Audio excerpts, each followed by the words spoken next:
शुभ संध्या मित्रों, मैं विपेश तिवारी आप सभी का सौर एकेडमी प्रयागराज में स्वागत और अभिनंदन करता हूं।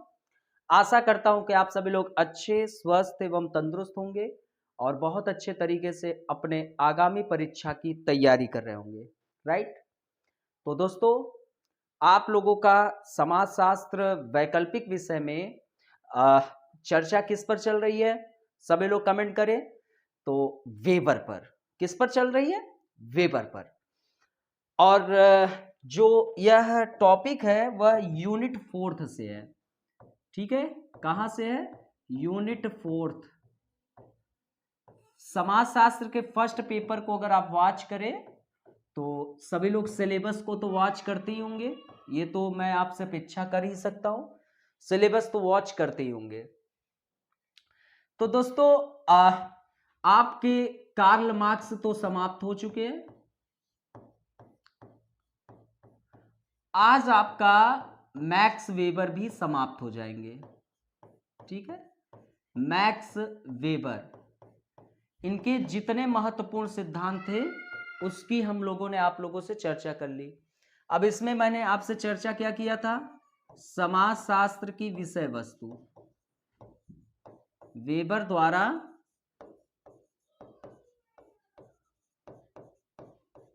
समाजशास्त्र की विषय वस्तु, जिसको हम क्या कहते हैं? जिसमें हम लोग सामाजिक क्रिया को अच्छी तरीके से जाना और समझा। बहुत इंपॉर्टेंट था और इसको हम लोगों ने अच्छे तरीके से जाना समझा, जिसमें हम लोगों ने देखा कि सामाजिक क्रिया क्या है, तो यह अर्थपूर्ण हो, किसी अन्य की ओर दिशा निर्देशित हो। फिर उसके बाद समाजशास्त्र की पद्धति, ये एक टॉपिक हम लोगों ने जाना। क्या? वेबर के अनुसार समाजशास्त्र की पद्धति, समाजशास्त्र की पद्धति। और इसमें हम लोगों ने 4 पद्धति को जाना: वर्स्टेहेन, आदर्श प्रारूप संरचना, कारण बहुलवाद, मूल्य तटस्थता। फिर उसके बाद हम लोगों ने अधिकारी तंत्र को जाना, अधिकारी तंत्र को जाना, जो कि बहुत ही इंपॉर्टेंट था, उनके पिता की पृष्ठभूमि से प्रभावित था, इसको जाना। फिर इनकी एक महत्वपूर्ण पुस्तक थी प्रोटेस्टेंट नीति शास्त्र एवं पूंजीवाद की भावना, उसको भी हम लोगों ने जाना। प्रोटेस्टेंट नीति शास्त्र एवं पूंजीवाद की भावना, और हम लोगों ने इसको भी जाना, यह इनकी माता की पृष्ठभूमि से प्रभावित था। और इसको समझाने के लिए वेबर साहब ने अपने चारों पद्धति का प्रयोग किया। वर्स्टेहेन का भी प्रयोग किया, मूल्य तटस्थता का भी प्रयोग किया, आदर्श प्रारूप संरचना का भी प्रयोग किया और कारण बहुलवाद का भी प्रयोग किया। तो ये टॉपिक भी आपका समाप्त हो चुका है। फिर उसके बाद मैंने अभी पिछले क्लासेस में सामाजिक स्तरीकरण, वेबर द्वारा सामाजिक स्तरीकरण, ठीक है, स्तरीकरण, ठीक है, वेबर द्वारा सामाजिक स्तरीकरण के सिद्धांत को भी हम लोगों ने अच्छे तरीके से, इस टॉपिक को भी समझ लिया। तो हम लोगों ने लगभग इन सब पूरे टॉपिक को समझ लिया हूं। ठीक है, तो सामाजिक स्तरीकरण, ठीक है, चलिए वो मैंने कट कर दिया। सामाजिक स्तरीकरण, तो हम लोगों ने लगभग ये टॉपिक मैक्स वेबर में चल रहा था, ये खत्म हो गया, ये खत्म हो गया, ये खत्म, ये खत्म, ये खत्म।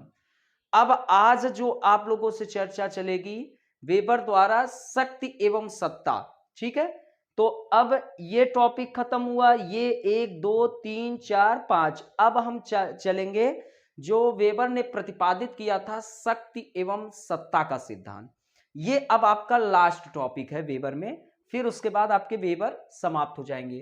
फिर उसके बाद मीड आपको मैं बताऊंगा, मीड के विषय में, और यह आपका 2 क्लासेस में समाप्त हो जाएंगे मीड, ठीक है। तो फिर उसके बाद आपके दोरखिम में स्टार्ट कर देंगे। दोरखिम में आपको लगभग 10-12 क्लासेस लगेंगे दोरखिम में। पार्सन्स मर्टन इन लोगों में भी आप लोगों को 8-10 क्लासेस दोनों के लिए निर्धारित है।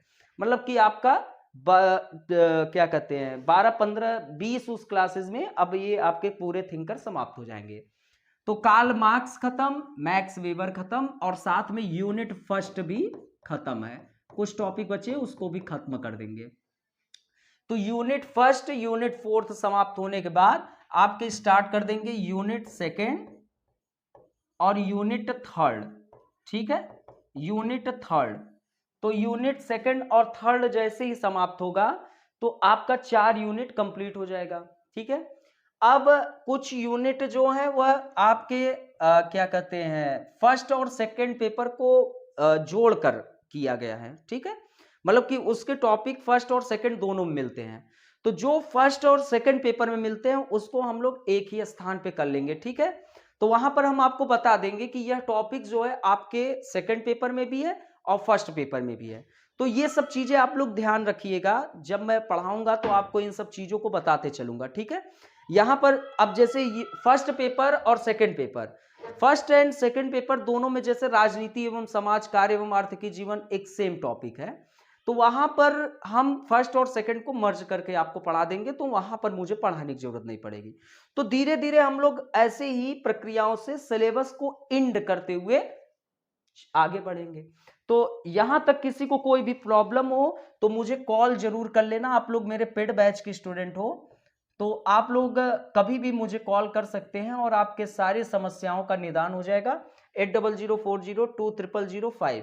ठीक है, तो कोई भी टॉपिक में आपको लगता है कि नहीं मुझे समस्याएं हैं, वो टॉपिक आप हमसे डिस्कस कर लीजिएगा। देख, और आपका असली काम यूनिट सेकंड और थर्ड, यूनिट सेकंड और यूनिट थर्ड को समझने में आपको सबसे ज्यादा एनर्जी देनी होगी।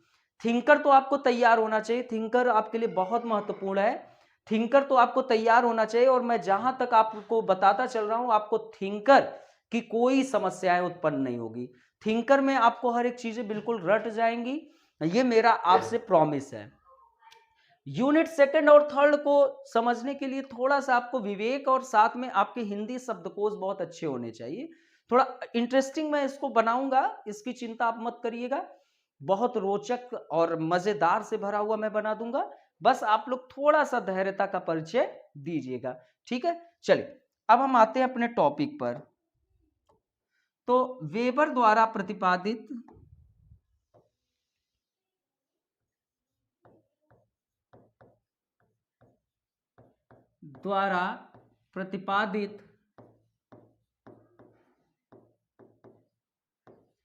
शक्ति एवं सत्ता का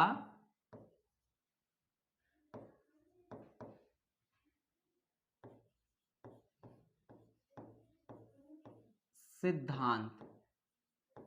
ठीक है, अब आपका ये इंपॉर्टेंट टॉपिक है, वेबर द्वारा प्रतिपादित शक्ति एवं सत्ता का सिद्धांत।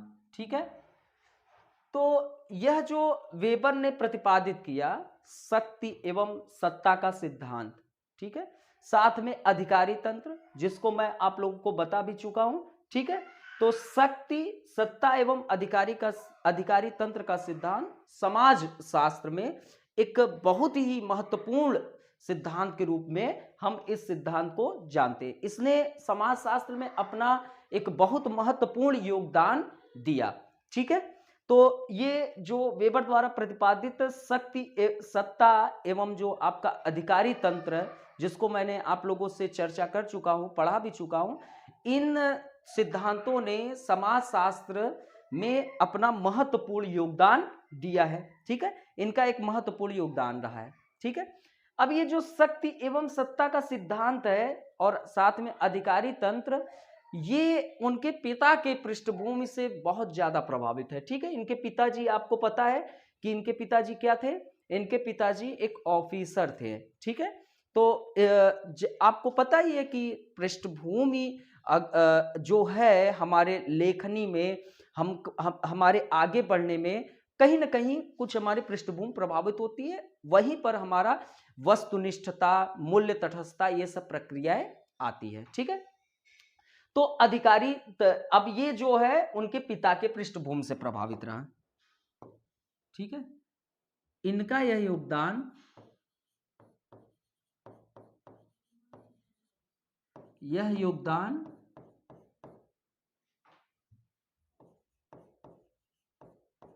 पिता के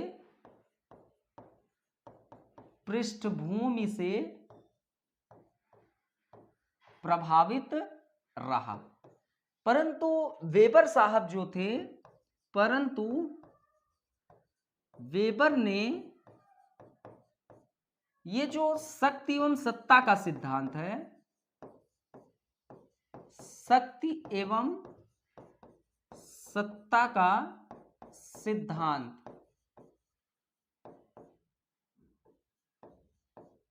इसको व्यवस्थित तरीके से इन्होंने समझाने का प्रयास किया, व्यवस्थित तरीके से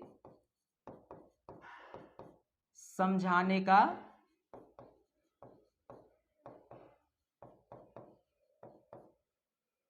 प्रयास किया,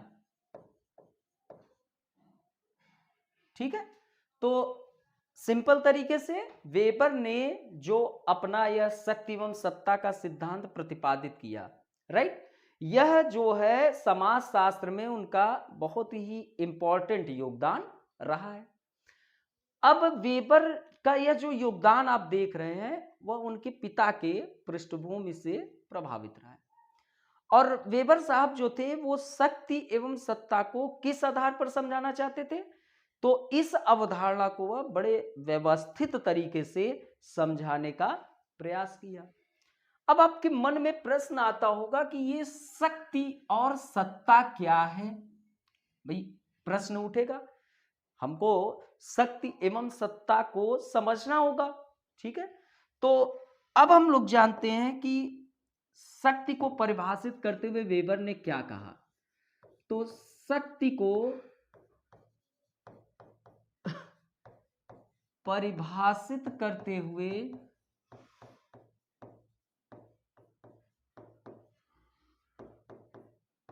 वेबर ने कहा यह एक व्यक्ति या व्यक्तियों के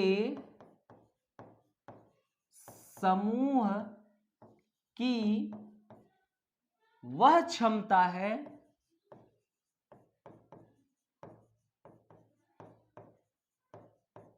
जिसके माध्यम से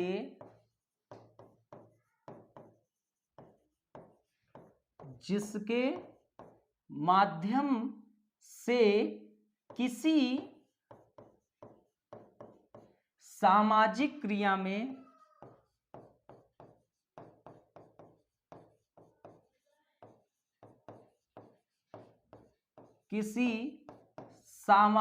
क्रिया में वे किसी अन्य व्यक्ति अथवा व्यक्तियों के समूह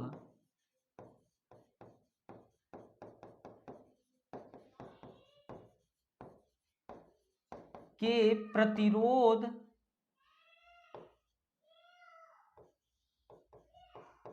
प्रतिरोध का दमन कर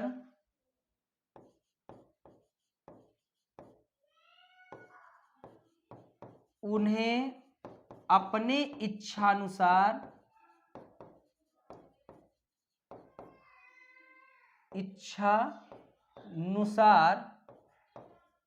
कुछ करने के लिए क्या करते हैं, विवश करते हैं, ठीक है, समझते हैं अच्छे से, ठीक है। अब यहां पे आपके वेबर साहब, ठीक है, वो शक्ति को परिभाषित करते हैं, किसको, शक्ति को। भाई वेबर साहब ने जब शक्ति एवं सत्ता का सिद्धांत दिया है तो परिभाषित तो करना पड़ेगा। तो उन्होंने परिभाषित करते हुए कहा कि देखिए, यह एक व्यक्ति या व्यक्तियों के समूह की, ठीक है, ये एक व्यक्ति, ठीक है, एक व्यक्ति या एक ऐसा वर्ग जिसमें पूरा ये व्यक्तियों का क्या है, समूह है।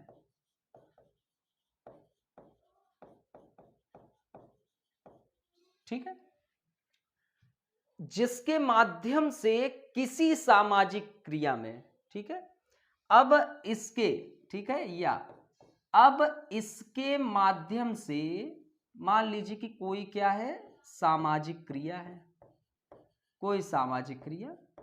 सामाजिक क्रिया का आपको एग्जाम्पल, आपको मैं परिभाषा बता चुका हूं। तो किसी सामाजिक क्रिया में वे किसी अन्य व्यक्ति अथवा व्यक्तियों के समूह के प्रतिरोध के बाद भी, अब इनके अलावा इस समाज में ये आपका एक समाज हो गया या राज्य कह लीजिए, यहां पे और लोग रह रहे हैं,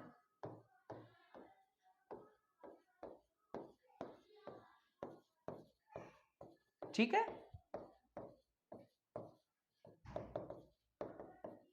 ठीक है, वे किसी अन्य व्यक्ति अथवा व्यक्तियों के समूह के प्रतिरोध का दमन कर उन्हें अपने इच्छानुसार कुछ करने के लिए क्या कर रहे हैं, विवश करते हैं। ठीक है, अब देखिए कि यह एक व्यक्ति या व्यक्तियों के समूह की वह क्षमता, अब इन लोगों के पास अपनी क्षमता है,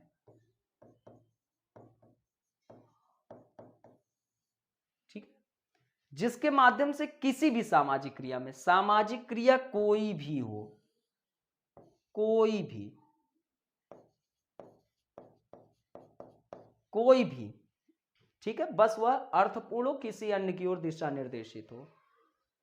अब वो किसी अन्य व्यक्ति अथवा व्यक्तियों का समूह, मान लो कि ये अलग व्यक्तियों का समूह है, ये अन्य व्यक्ति हैं, ये मान लीजिए कि इन्होंने कोई नीति को लागू किया, अब मान लो कि ये लोग क्या कर रहे हैं, उसका विरोध कर रहे हैं, तो आपके विरोध का कोई भी फायदा नहीं, आपके प्रतिरोध का ये क्या कर देंगे, दमन कर देंगे, और उन्हें अपने इच्छानुसार कुछ करने के लिए क्या करेंगे, विवश करेंगे कि ये जो चाहेंगे वही सब कुछ होगा। तो ये वेबर साहब ने शक्ति की परिभाषा दी। ठीक है, वेबर साहब ने शक्ति की ये क्या किया, परिभाषा दिया। किसी को कोई दिक्कत, किसी को कोई दिक्कत? अतः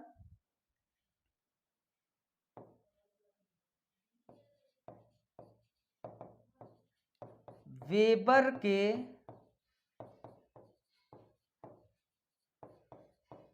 अनुसार शक्ति किसी अन्य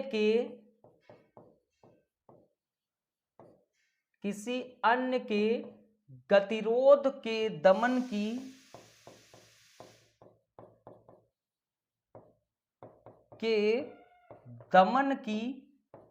क्या है, क्षमता है। ठीक है, दमन की क्षमता को कहते हैं। ठीक है, ये सेंटेंस अच्छा है, क्षमता को कहते हैं।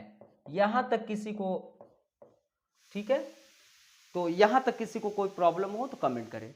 अतः हम कह सकते हैं ना कि शक्ति किसी अन्य के गतिरोध के दमन की क्षमता को कहते हैं। आप कितना भी, लेकिन आपके हर एक चीज का दमन करके हम अपने कार्यों को करवा लेंगे। आप ही देखिए कि एक मान लीजिए कि कोई फैमिली है, उस फैमिली में सब कुछ रूल एंड रेगुलेशन दादा बाबा कर रहे हैं। अब कोई भी कितना भी कुछ विरोध करे, लेकिन आपके प्रतिरोध का दमन करके वो अपने इच्छानुसार कार्यों को करा लेंगे। अब जैसे दादा बाबा कहे तो मान लो कि आधुनिक समय की लड़कियां हैं, लड़के हैं, फैशन कर रहे हैं, तो सब कुछ उनके अनुसार होगा कि आप फैशन नहीं कर सकते, उनके अनुसार कपड़े कार्य पद्धति सब कुछ संचालित होगी। ठीक है, तो यहां तक किसी को कोई दिक्कत हो, कोई परेशानी हो तो बताएं। ठीक है, चल। वेबर के अनुसार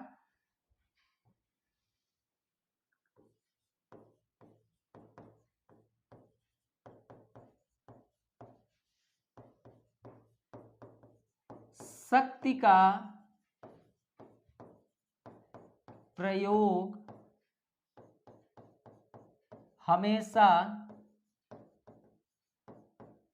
हमेशा किसी अन्य पर ही हो सकता है, किसी अन्य पर ही हो सकता है।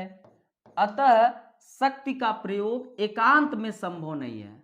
अतः शक्ति का प्रयोग क्या एकांत में संभव है? क्या एकांत में संभव नहीं है। अतः शक्ति सामाजिक जीवन का एक हिस्सा है। अतः शक्ति सामाजिक जीवन का एक हिस्सा है और यह सामाजिक क्रिया का एक उदाहरण है। और यह सामाजिक क्रिया का एक उदाहरण है। ठीक है, तो वेबर साहब आगे कहते हैं कि देखिए भाई, वेबर के अनुसार जो शक्ति का प्रयोग है यह एकांत में संभव नहीं है कि आप शक्ति का प्रयोग एकांत में कर ले। एकांत में कतई शक्ति का प्रयोग नहीं होता है, ये आप याद रखिए। शक्ति का प्रयोग हमेशा, आप जब भी देखेंगे, शक्ति का प्रयोग हमेशा किसी अन्य पर ही हो सकता है। आप देखते हैं शक्ति का प्रयोग किसी अन्य पर ही करते हैं, एकांत में तो प्रयोग करते नहीं है। अतः शक्ति जो होती है वो सामाजिक जीवन का एक हिस्सा है। भाई हमारे जो सामाजिक जीवन है उसका एक महत्वपूर्ण यह पार्ट है। ठीक है, और सामाजिक क्रिया का एक बेस्ट एग्जाम्पल भी है, एक क्या है, उदाहरण है। ठीक है, अब आगे वेबर का यह मानना था कि वेबर का यह मानना था कि वेबर का क्या मानना था, यह मानना था कि समाज में शक्ति की जो मात्रा है, समाज में शक्ति की मात्रा स्थिर अथवा अस्थाई है। स्थिर अथवा अस्थाई है। ठीक है, वेबर जी क्या कहते हैं, वेबर जी कहते हैं कि देखिए, ये वेबर का मानना है कि समाज में किसकी मात्रा, शक्ति की मात्रा। ठीक है, ये जो शक्ति की मात्रा है, ठीक है, याद रखिए। ठीक है, तो वेबर जी कहते हैं कि समाज में शक्ति की जो मात्रा है वो कैसा है, स्थिर रूप में, अथवा यह क्या है, अस्थाई है। ठीक है, स्थिर अथवा अस्थाई है। अतः यदि कोई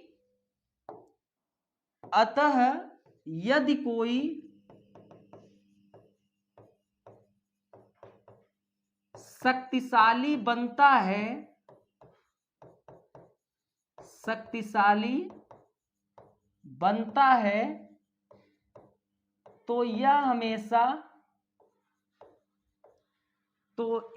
हमेशा किसी अन्य के कीमत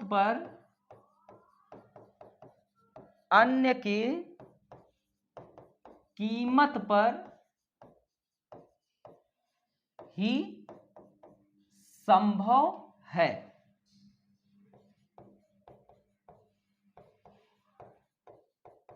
यदि कोई शक्तिशाली बनता है, यदि कोई शक्तिशाली बनता है तो कोई अन्य उसी मात्रा में क्या हो जाएगा, शक्तिहीन हो जाता है। क्या हो जाता है, शक्तिहीन हो जाता है।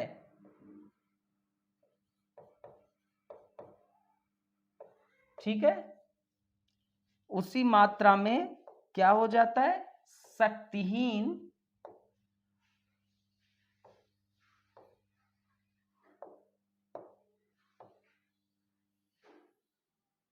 ठीक है, 1 मिनट, शक्तिहीन बन जाता है। ठीक है, बहुत अच्छी बात यहां पे वेबर साहब कहते हैं, ध्यान से समझिए। वेबर जी का कहना है कि देखिए समाज में जो शक्ति की मात्रा है वो क्या है, स्थिर है अथवा अस्थाई है। अब इसको आगे वो कहते हैं कि यदि कोई शक्तिशाली बनता है तो यह हमेशा किसी अन्य की कीमत पर ही संभव है। मतलब कि कोई समाज में शक्तिशाली बन रहा है तो उसका कीमत कोई ना कोई तो चुकाएगा। ठीक है, यदि कोई शक्तिशाली बन गया तो वो कीमत कौन चुकाएगा, तो कोई अन्य जो है उसी मात्रा में, जिस मात्रा में वो शक्तिशाली बना उसी मात्रा में वो क्या बन जाएगा, शक्तिहीन बन जाता है। ठीक है, तो अतः समाज में जो शक्ति है, अतः समाज में शक्ति, ठीक है, अतः समाज में शक्ति की मात्रा उतनी ही रह जाती है। ठीक है, ठीक है, इसी कारण जो वेबर साहब हैं उनका मानना है कि समाज में शक्ति की मात्रा स्थिर अथवा अस्थाई है। क्यों, क्योंकि यदि कोई शक्तिशाली बनता है तो यह हमेशा किसी अन्य की कीमत पर संभव है। यदि कोई शक्तिशाली बनता है तो कोई अन्य उसी मात्रा में क्या बनेगा, शक्तिहीन बनेगा। अतः समाज में शक्ति की मात्रा क्या है, उतनी ही रह जा रही है। ठीक है, तो उतनी ही रह जाती है। इसको हम शक्ति का क्या कहते हैं, अचर योग सिद्धांत, अचर योग या शून्य योग या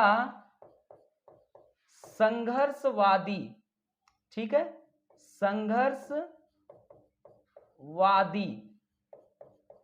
ठीक है, सिद्धांत कहते हैं। ठीक है, किसका, शक्ति का, ये याद रखिएगा। ठीक है, ये आप याद रखिएगा। ठीक है, यहां तक कोई परेशानी हो तो आप कमेंट करें। तो ये जो समाज में शक्ति की मात्रा क्या है, उतनी ही रह जाती है। अतः इसे शक्ति का अचर योग सिद्धांत या इसे हम शून्य योग सिद्धांत भी कहते हैं और संघर्षवादी सिद्धांत कहते हैं। ठीक है, यहां तक कोई दिक्कत नहीं। ठीक है, चल आगे। वेबर का मानना था कि, जो वेबर साहब हैं उनका मानना था कि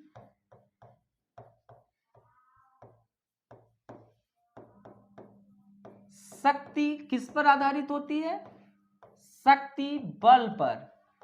ठीक है, शक्ति बल पर आधारित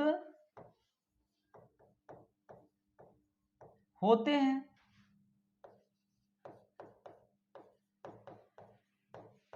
अतः ये चिरस्थायी नहीं रह सकते हैं, चिरस्थायी नहीं रह सकते हैं। अर्थात कि शक्ति को हम लंबे समय तक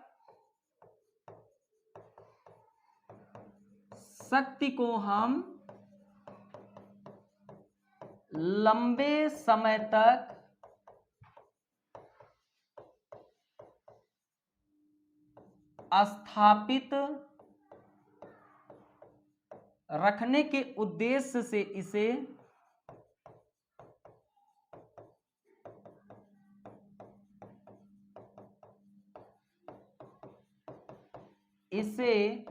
किसमें, प्राधिकार में परिवर्तित करना होगा। अभी तक हम लोगों ने शक्ति की डिफिनीशन जान ली है, ठीक है, शक्ति की जो डिफिनीशन थी वो हम लोगों ने जान ली। अब धीरे धीरे वेबर साहब अपने प्रक्रियाओं में आगे बढ़ रहे हैं। अब वो कह रहे हैं कि जो शक्ति है वो हमेशा किस पर आधारित है, वो तो पता चल गया, प्रतिरोध का दमन क्या है, एक बल है, तो बल पर आधारित है।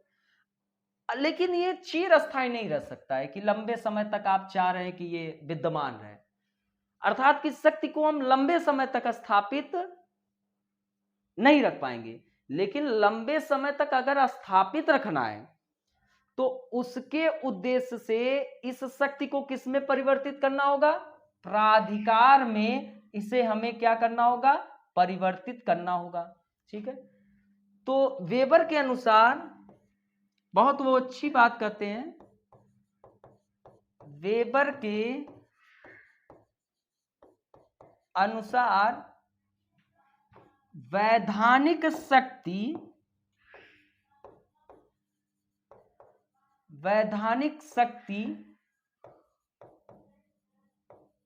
ही, ठीक है, वैधानिक शक्ति ही आपका क्या है, सत्ता या प्राधिकार है। ठीक है, वेबर ने बहुत अच्छी बात कही कि किसकी, कौन सी शक्ति, वैधानिक शक्ति ही आपका क्या है, सत्ता या प्राधिकार है। ठीक है, ये वेबर जी ने अच्छा कहा। जो आज के समय में आप देख रहे हैं ना, न्यायपालिका ने जिस सत्ता को धारण किया है, सरकार ने जिस सत्ता को धारण किया है, ठीक है, वो एक क्या है, लीगल पावर है, वैधानिक शक्ति है उसमें। ठीक है, तो शक्ति सत्ता में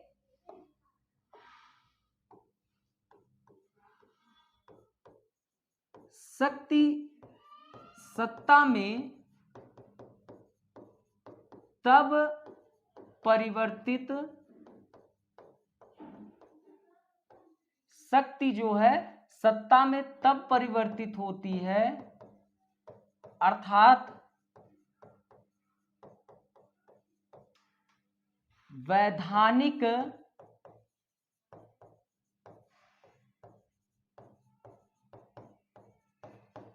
तब हो जाती है, ठीक है, जब वे लोग जिन पर इसका प्रयोग होता है, जिन पर इसका प्रयोग होता है, इसे तर्कसंगत एवं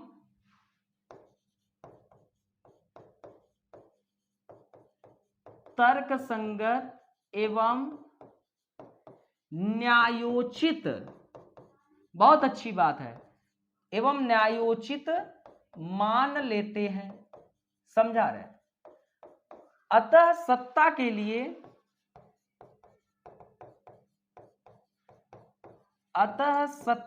लिए जिन लोगों पर इसका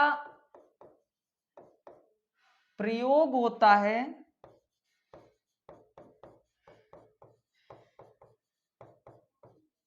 उनसे एक न्यूनतम ऐच्छिक आत्मसमर्पण, न्यूनतम ऐच्छिक आत्मसमर्पण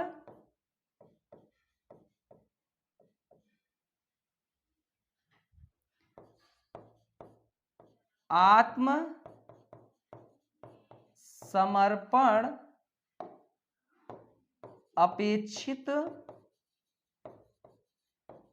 होता है, अर्थात वे अपनी इच्छा से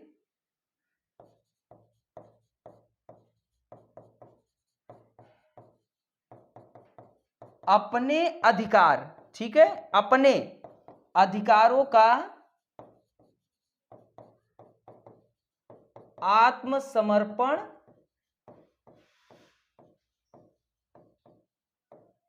करते हैं। ठीक है, आइए थोड़ा सा दिमाग का प्रयोग करिएगा। ठीक है, 1 मिनट।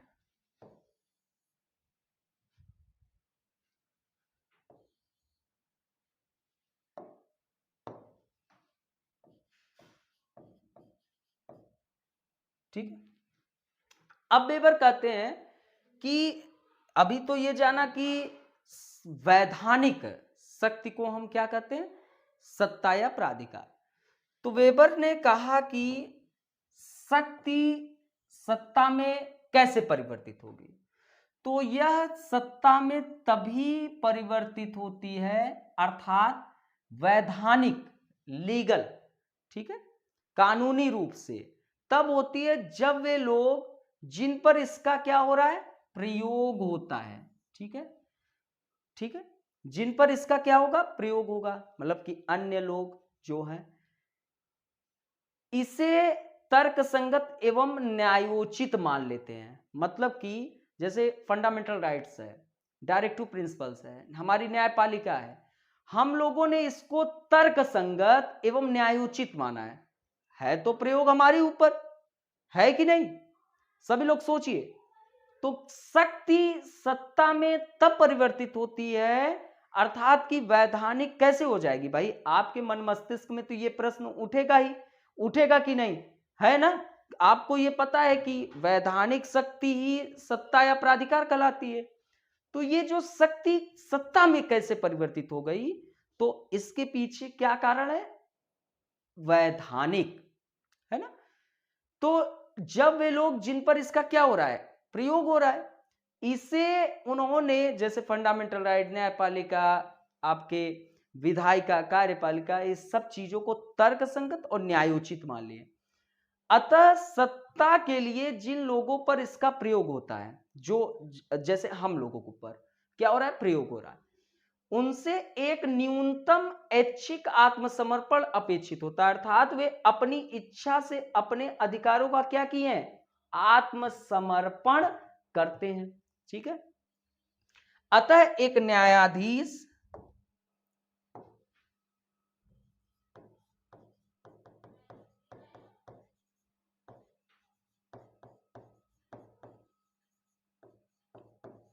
ठीक है, अतः एक न्यायाधीश, पुलिसकर्मी,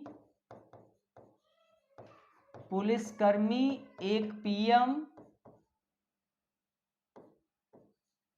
एक राजा,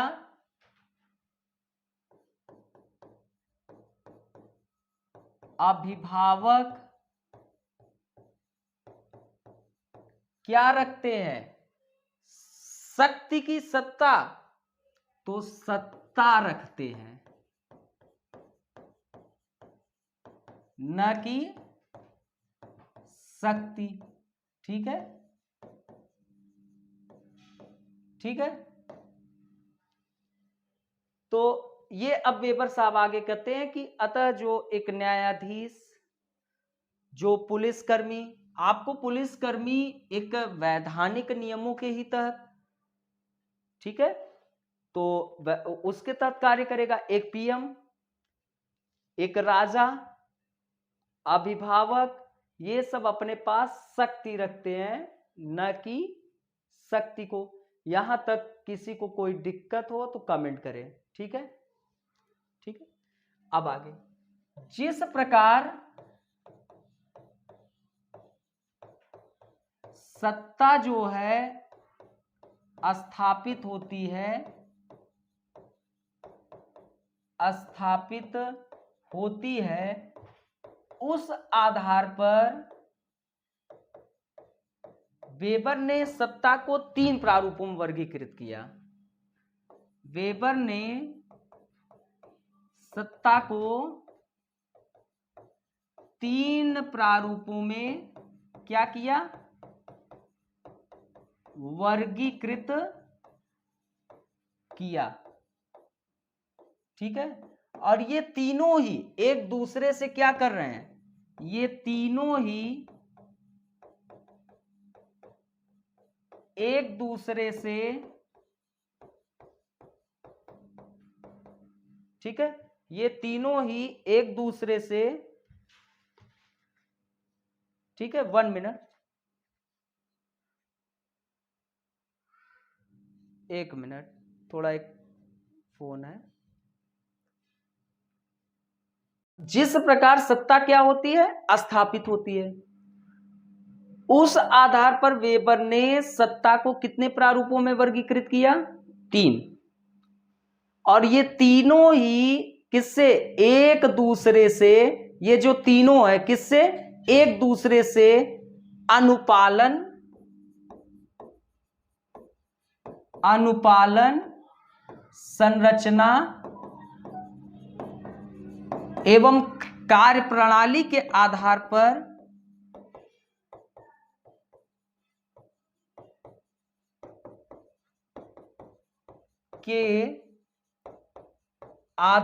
पर भिन्न होते हैं। ठीक है, इन तीनों ही प्राधिकार के प्रकारों को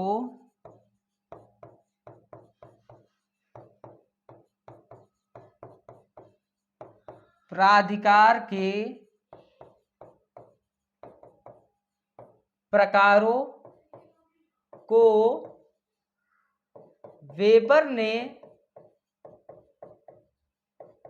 3 अलग अलग सामाजिक क्रिया से जोड़कर समझाया।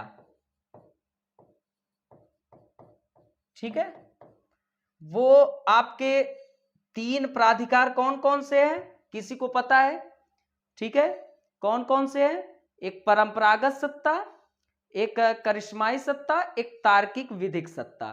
ठीक है, तो जो अभी आप लोगों ने देखा कि हमने बताया ना कि जो वैधानिक शक्ति होती है वो सत्ता कहलाती है, और जो एक न्यायाधीश है, पुलिसकर्मी है, पीएम, राजा, अभिभावक, ये सब सत्ता रखते हैं, न कि शक्ति।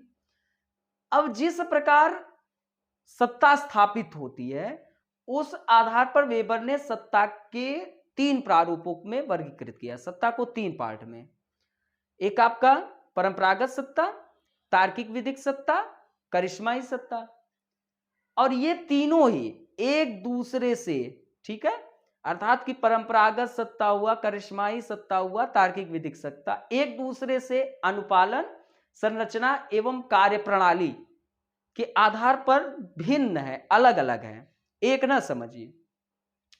इन तीनों ही प्राधिकार के प्रकारों को वेबर ने 3 अलग अलग, मतलब कि इसमें सामाजिक क्रिया भी आपको तीनों अलग अलग दिखेंगे। ठीक है, और अलग अलग सामाजिक क्रिया से जोड़कर इन्होंने समझाने का भी प्रयास किया। अब ये जो तीनों प्राधिकार हैं,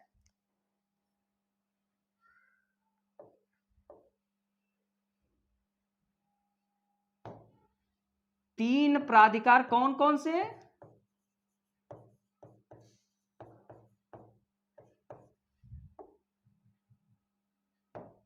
पारंपरिक सत्ता,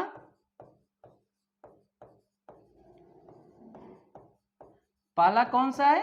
पारंपरिक सत्ता, दूसरा करिश्माई प्रधान सत्ता, और तीसरा तार्किक विधिक सत्ता। ठीक है, ये तीनों आप देख सकते हैं, मतलब कि इन्होंने तीन आधार पर सत्ता को क्या किया, डिवाइड किया। ठीक है, यहां तक किसी को कोई प्रॉब्लम हो तो कमेंट करें। तो अब हम आते हैं पारंपरिक सत्ता में। ठीक है, तो ये आपके तीन सत्ता हैं। यहां तक किसी को कोई दिक्कत आई हो तो वो कमेंट कर सकता है। ठीक है, किसी को भी कोई समस्या हो। ठीक है, ऑल क्लियर, आगे चला जाए। चल, तो यहां तक कोई समस्या आपको दिख नहीं रही ना? चलिए थोड़ा जल पी ले।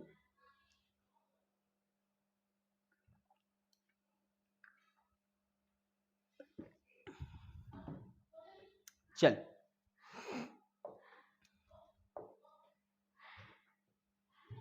फर्स्ट हम लोग जानते हैं पारंपरिक सत्ता। ठीक है, फर्स्ट हम लोग क्या जानते हैं, पारंपरिक सत्ता। तो वेबर के अनुसार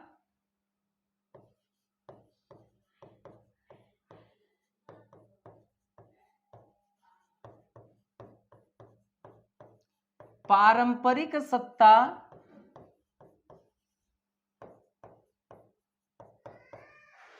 पारंपरिक सामाजिक क्रियाओं से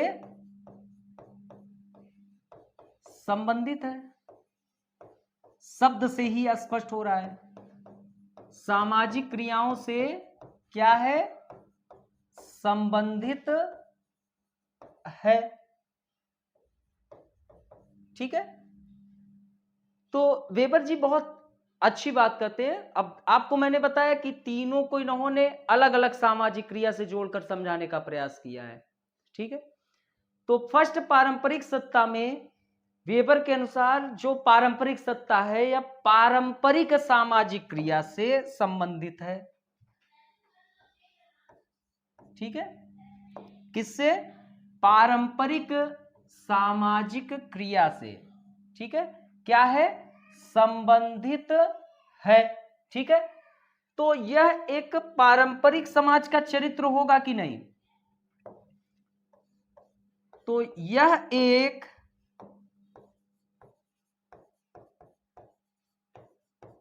पारंपरिक समाज का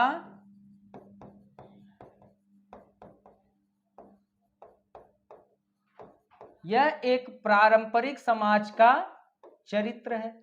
वे समाज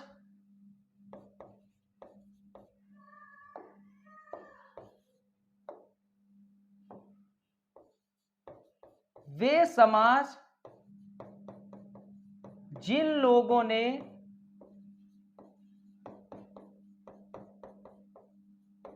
यह मान लेते हैं कि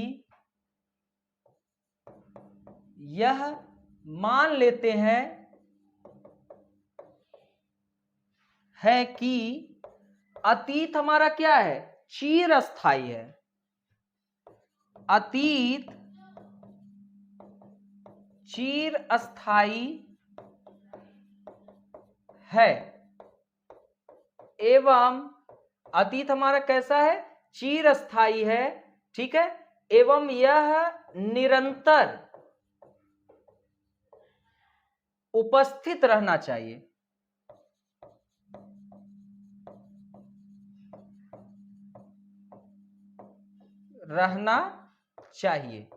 ठीक है, समझिए, ये जो वेबर ने कहा ना कि उन्होंने हर एक मतलब कि सामाजिक क्रिया से जोड़कर समझाने का प्रयास किया, तो उन्होंने पारंपरिक सत्ता में बताया फर्स्ट तीन सत्ता है, एक परंपरागत सत्ता या पारंपरिक सत्ता, तार्किक विधिक सत्ता और करिश्माई। तो पारंपरिक सत्ता वो कहते हैं कि पारंपरिक सत्ता है, शब्द से स्पष्ट हुआ कि इसमें जो सामाजिक क्रिया होगी वो परंपरागत होगी, ट्रेडिशनल। और यह एक किस समाज का चरित्र होगा, पारंपरिक समाज का चरित्र। वे समाज, ठीक है, वे समाज जिनमें लोग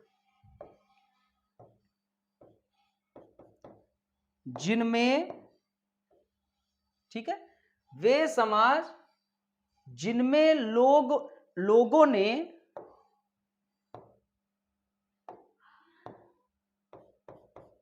लोगों ने यह मान लिया कि, थोड़ा शब्द वो हो गया है, मान लिया कि,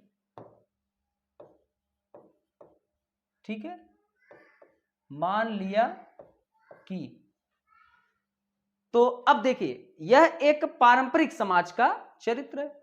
वे समाज जिनमें लोगों ने यह मान लिया कि अतीत क्या है, चिरस्थायी है। अतीत हमारा क्या है, चिरस्थायी है, एवं यह क्या होना चाहिए, निरंतर, अर्थात कि लगातार क्या होना चाहिए, उपस्थित रहना चाहिए। अब उन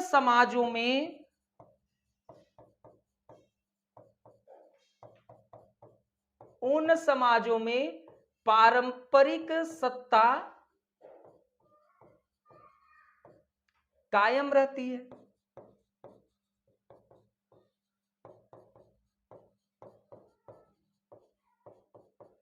कायम रहेगी कि नहीं, उन समाजों में अब ये पारंपरिक सत्ता कायम रहेगी।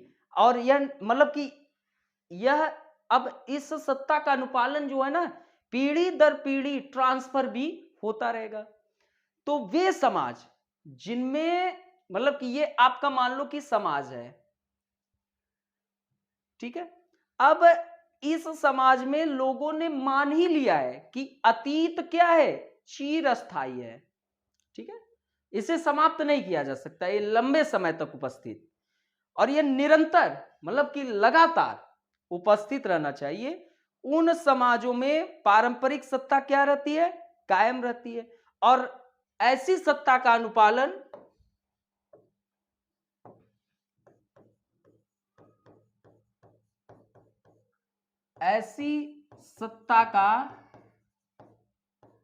अनुपालन पीढ़ी दर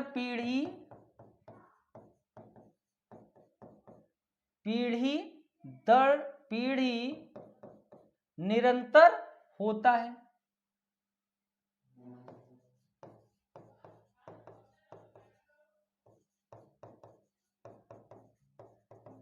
और यहां अनुपालन का आधार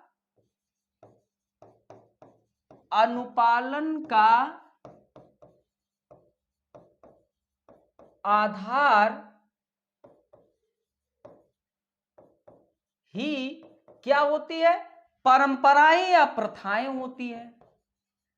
परंपराएं या क्या होती है, प्रथाएं होती है।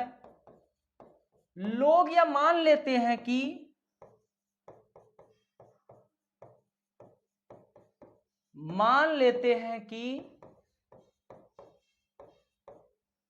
वह सत्ता जो लंबे समय से उपस्थित है,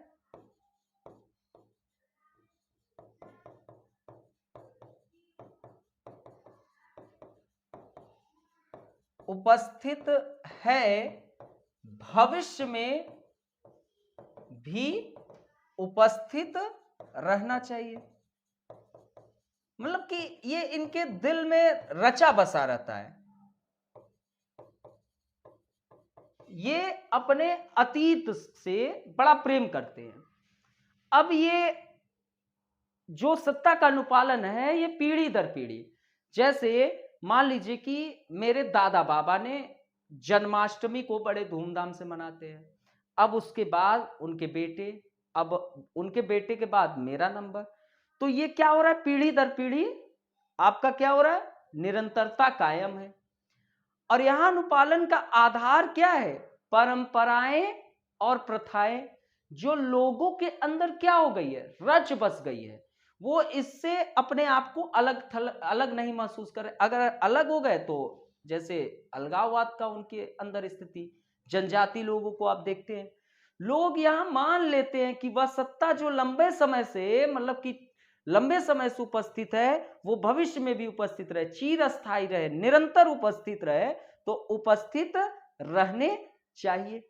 ठीक है, अब उदाहरण स्वरूप अगर देखा जाए, ठीक है, अब उदाहरण स्वरूप इन सब चीजों को देखते हैं।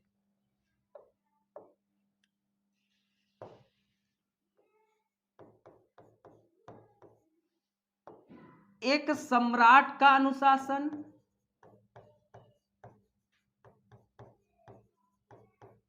एक सम्राट का शासन या अनुशासन, एक सम्राट का क्या शासन, एक जनजाति समूह को आप लोग देखते हैं, जनजाति समूह का मुखिया,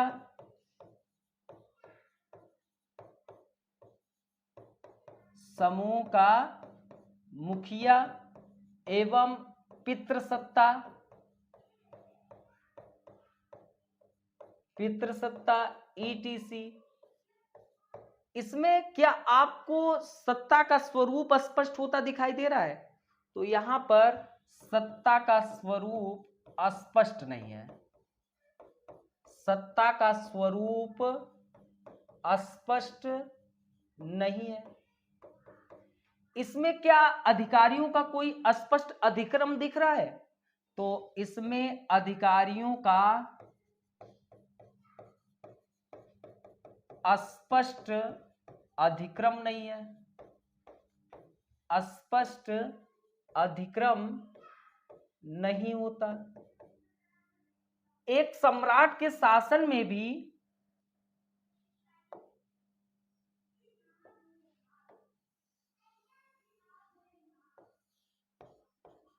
एक सम्राट के शासन में भी अन्य अधिकारियों की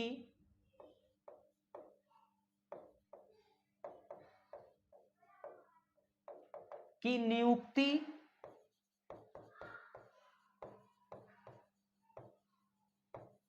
योग्यता व क्षमता, ठीक है, योग्यता व क्षमता पर अनिवार्य रूप से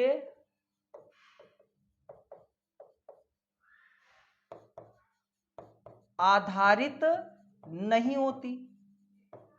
क्या आधारित होती है? नहीं होती है। वहां पर एक राजवंश है, आधारित नहीं होती है। ये सब अगर देखा जाए तो लगभग शासक के जो बहुत करीबी लोग हैं, शासक के निकट जो है वो होते हैं, ठीक है। शासक के मतलब कि ये जो सम्राट का शासन है इसमें जो शासक के करीबी हैं वो होते हैं, ठीक है, समझ। तो अगर देखा जाए जो एक सम्राट का शासन है, एक जनजाति समूह का जो मुखिया होता है एवं पितृसत्ता, इसमें सत्ता का स्वरूप आपको बिल्कुल अस्पष्ट होगा। सत्ता का स्वरूप यहाँ पर स्पष्ट नहीं है, ठीक है, कि यहाँ पर आपको कोई वैधानिक चीजें दिखाई दे, स्पष्ट नहीं है। नहीं आपको यहाँ पर अधिकारियों का एक स्पष्ट अधिक्रम दिखाई देगा, अधिकारियों का एक स्पष्ट अधिक्रम कि जो पुलिस है उसके अंदर उसके क्षमता के अनुसार प्राधिकार हो और एक डीजीपी के उसके प्राधिकार क्षमता का आधार पर। अब जैसे एक सम्राट का शासन देखिए तो उसमें भी अन्य अधिकारियों की जो नियुक्ति है, अगर उनकी योग्यता व क्षमता पर अनिवार्य रूप से योग्यता और क्षमताओं का अभाव होता है। यहां पर जो अन्य अधिकारी नियुक्त हो रहे हैं वो लगभग एक सम्राट के मतलब कि काफी करीबी लोग हैं, वही को मिल जाता है। तो यहां पर किसी भी प्रकार का लिखित नियम और कानून नहीं होता है। यहां लिखित नियम एवं कानून नहीं होता।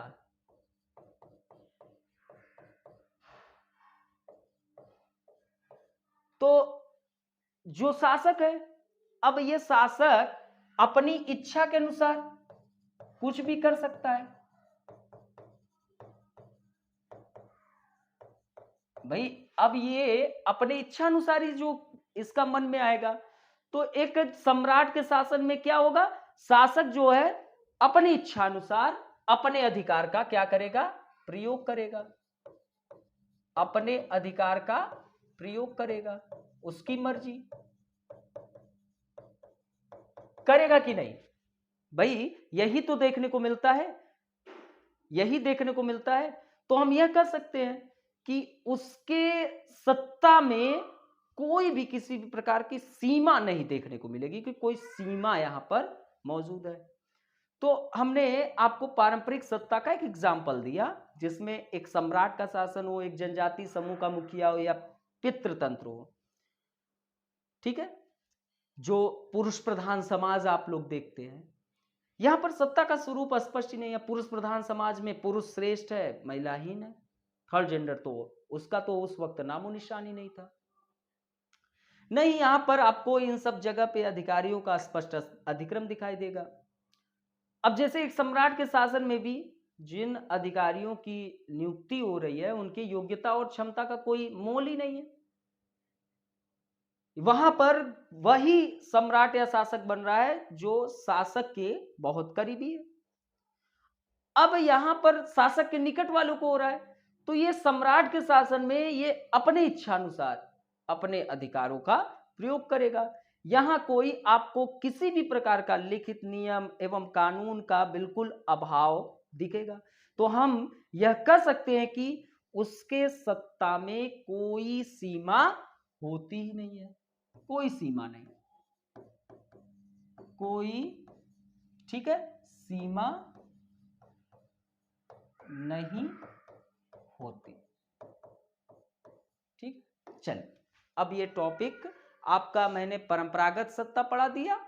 अब करिश्माई प्रधान सत्ता और तार्किक विधिक सत्ता एक वीडियोज में पढ़ा देंगे, वेवर आपके समाप्त हो जाएंगे। ठीक है, आप लोग अच्छे तरीके से तैयारी करिए, कोई भी दिक्कत हो पूछ लीजिए। आप हमारे पेड बैच के स्टूडेंट हैं, कोई भी समस्या है तो मैं तैयार हूँ। Okay, bye bye, take care.